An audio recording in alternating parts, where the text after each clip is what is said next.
Universal design гэж юу вэ? Төсөөлөд үзтээ хамгийн тав тухтай, хүртээмжтэй, хүн болгоно ээлтэй хот байрны төсөөлөе. Тэгвэл тус хотыг зогслоодог арга барил нь universal design байх нь.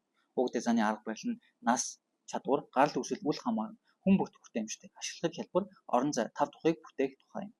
Энэ зөвхөн тусгай хэрэгцээд хүмүүст зориулсан бус илүү өргөн хүрээтэй хүртээмжийн ойлголт бөгөөд анханасаа бүх хүн зориулсан загварчлагыг хэлдэг. Тухайлбал тэрэгцтэй хүмүүст үгүй хүүхдийн тэрэг төрсэн ээж, аауд, дугуйтай хүүхдүүдэд ашигтай байхаар зам гудамжийг төлөвлөх юм.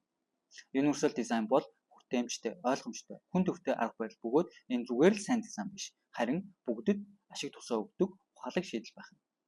Тэгвэл Universal design-ы ойлголтыг өгөхийн тулд GCI Монгол байгууллага Монголын архитектурын нэвлэл болон Хав архитектур хамтран тэгш боломж нэртэй олон улсын эрдэм шинжилгээний хурлыг зохион байгуулахаар ажиллаж байна.